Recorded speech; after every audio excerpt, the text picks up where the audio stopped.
The subject is the cosmological order.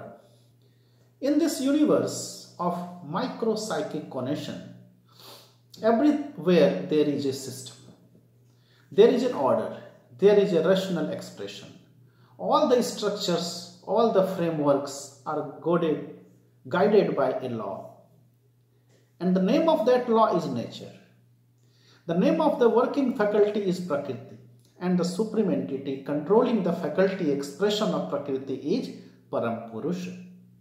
In each and every structure there is one controlling entity, and that controlling entity is the para portion of that structure.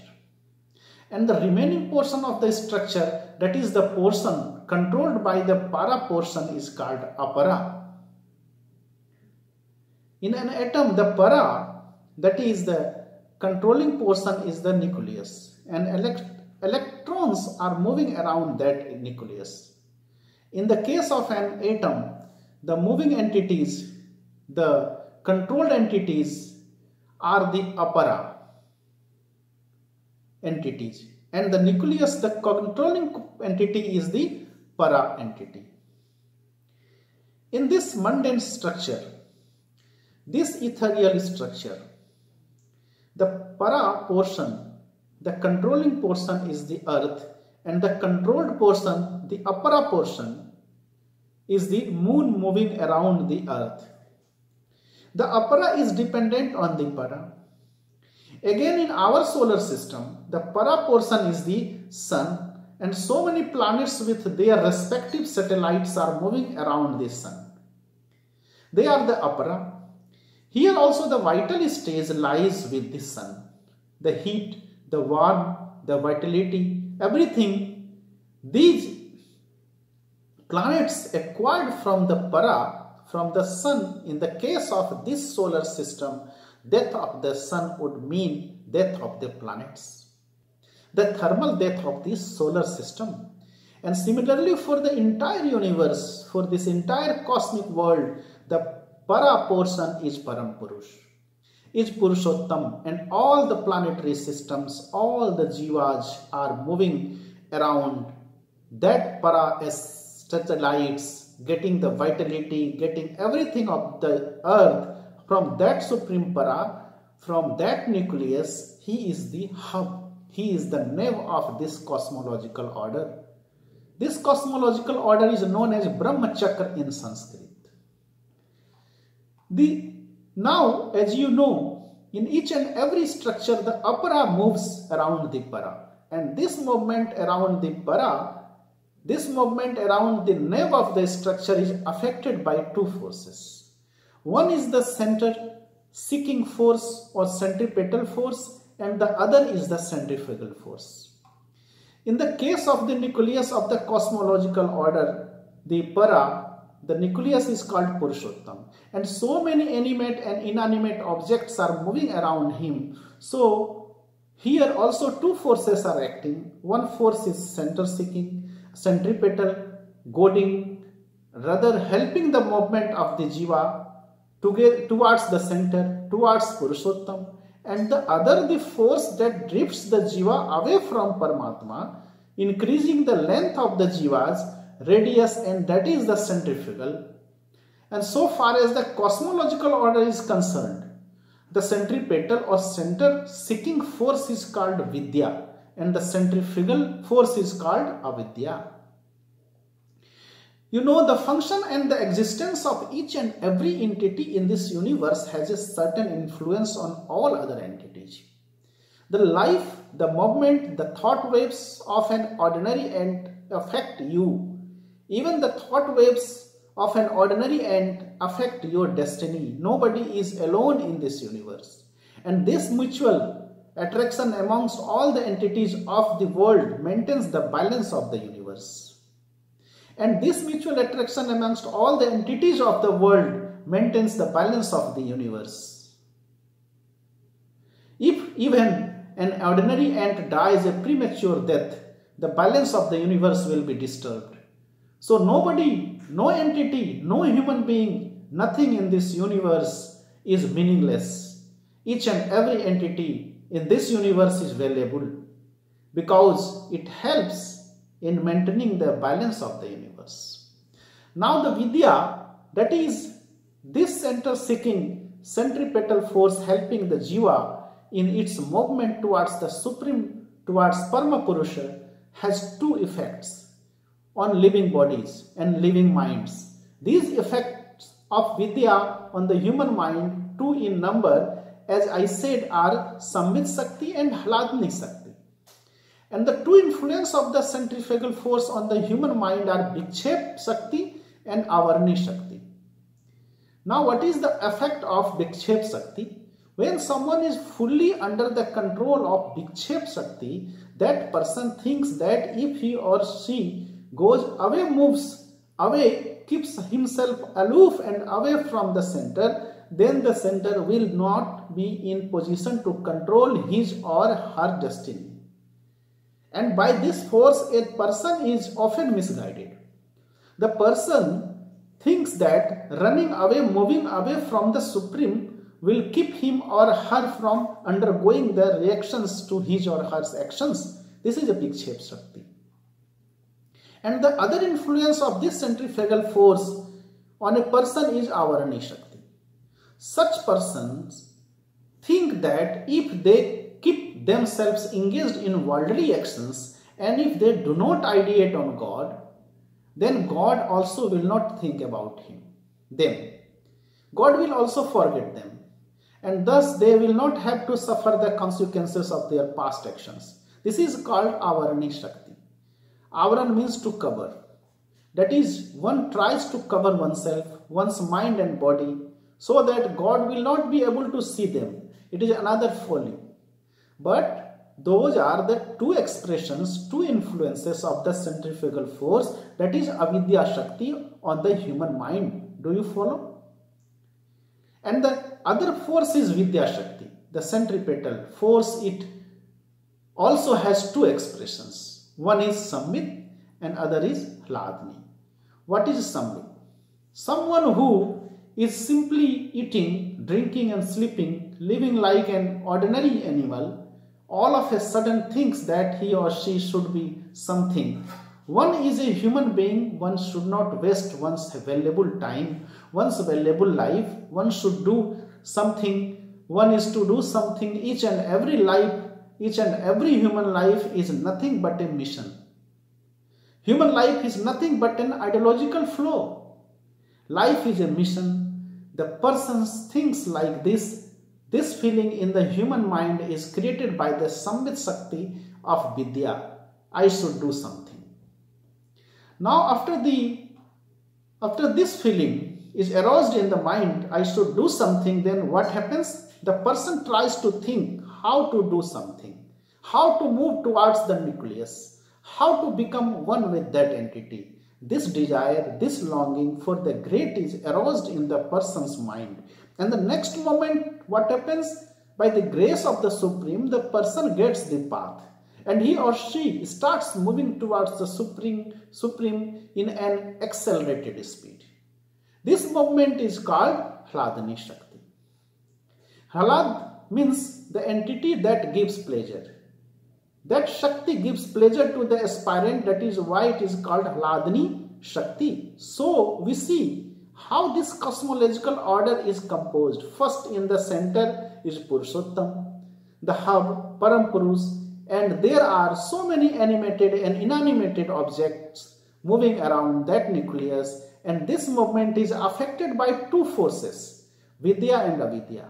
Vidya has two effects, Samvit and Hladni, and Avidya has Vikshep and Avarni. So what are these entities moving around the nucleus? Actually, as planets are mostly creations of the controlling stars, in our solar system the sun is the controlling star. Similarly, those animate and inanimate objects moving around the sun of this cosmological order, moving around Purushottam, are just like planets of Purushottam. They are the Jivas. Now in this order, just as in the solar system we see satellites moving around the planets and planets moving around the sun, there are entities that move around Purushottam. While the jivas are controlled by those entities, in the case of the cosmological order, there are several guiding faculties. Actually, they are working like planets and jivas are working like satellites. So, these planets, rather, these controlling faculties move around Purushottam are called Devas. Devas are moving around Purushottam, and that's why Purushottam is called Mahadev. And jivas are being directly controlled by the Devas and finally by Purushottam, Mahadev. So what are these Devas? Devas are emanated waves of the Supreme Hub. So many waves carrying so many ideas are emanated from the controlling hub, and these faculties are called Devas. And these Devas control the actional side of all living beings. Dyotate kridate yasma dudyate dyotate divi tasmat deva iti prokta astuyate sarve devatae. The vibrational manifestations emanating from the supreme nucleus are known as devatas, and these devatas address the supreme nucleus as Dev. He with his powers vibrates the entire universe, makes the entire universe dance, and he, by dint of his occult and supra-occult powers, brings everything back unto his lap. These devas, these waves, these vibrational expressions actually control all the universal phenomena. Now, these are the devas. Now, so far as human psychic structure is concerned, the psychic structure is a collective expression of a certain number of devas. In the human body, there are several glands and subglands, and the hormones secreted from different glands and subglands create waves. Different types of waves in the human body, and these waves are carried by or revibrated by so many nerves, nerve fibers, nerve cells. So in the human body, the number of devas is more than the total number of nerve fibers and nerve cells. They are so many in number within a small human body because the human body is controlled, is vibrated by so many propensities, so many faculties, so many qualifications, so many attributions. So the entire cosmological order is being vibrated by so many devas, and that is why regarding the controlling faculty Mahadev, it has been said Sarvadyotanatmak Akhanda Chidakarsah. Supreme consciousness exists in the form of an unbroken flow of cognition, the supreme source of all kinds of emanating vibrations. He is an all-vibrating, infinite ocean of divine nectar. Sarvadyotanatmak Akhand Chiday Karsah Raso Vaisah. He is the cosmic elixir personified. Now the controlling entity is the controlling deity. He creates, he controls all the vibrations of those devas. He is the controlling entity. He is the Samkara. He is Shankar. Sam means to control. He who controls the entire universe is Shankar. He is Param Purush. He is Mahadev. He is Shankar also. And he is Krishna also. Because he is attracting each and every unit towards himself. But there is no difference amongst Krishna, Mahadev and Shankar. Now, the entire cosmological order is an ocean, an infinite ocean of divine nectar. And so many vibrations created in this universe, so many waves are different to devas, and the life of an individual goes up and down just like a boat in the sea according to the length of the wave. The rhythmic expression of the divine nectar or the divine wave has an acoustic counterpart also. It is not only moving, it is not only dancing, it is a singing also. And these movements, these vibrations, these waves are being controlled by the divine flute of the controlling entity Krishna. These movements, these are dances are a creation of the Supreme Controller, Krishna. According to the rhythm system, rhythm created, according to the rhythm emanated from his divine flute, and he is in the center of the ocean of divine nectar. And the ocean, this SHRII Samudra, ocean of SHRII, a sweet milk preparation, is the Sudha Rasam, flow of divine nectar. So he is dancing in the center, playing on the divine flute, and all the jivas are dancing according to his desire. One will have to dance according to that cosmic rhythm. One may or may not like it, but one will have to dance. This Leela of Paramapurusha, who is the controlling entity, standing in the middle of the divine ocean, is known as his Rasa Leela. Leela means Rasa Samudra, ocean of bliss. His Rasa Leela, each and every living entity will have to take active part in this Rasa Leela. Now you see, all these waves have their original source in the nave of the universe. That is the first stage. These vibrations are called the basic stage or basic expression. The basic expression is just near, in close proximity to the controlling entity. And then the next one is the primordial expression. It is almost a straight line. Suddha Sattva Visesatva Prema Suryansu Samya Bhag Ruchi Bhi Chitta Masranya Kridaso Bhauchate.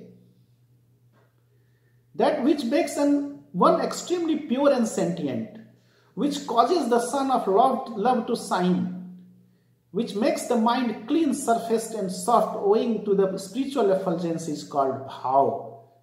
The second stage is called bhav. And then the next one is the vibrational expression. And this quincunmental universe is created in this vibrational stage. The jivas, according to their spiritual status, according to their sadhana, according to the intensity of their longing for the great, are in different positions and attached to different waves. And what is your sadhana? To do sadhana is to lessen the strength of the radius with the help of the Hladani Shakti. You have to lessen the length of the radius, but knowingly or unknowingly, each and every jiva is to take part in that Rasa Leela and move around Paramapurusha.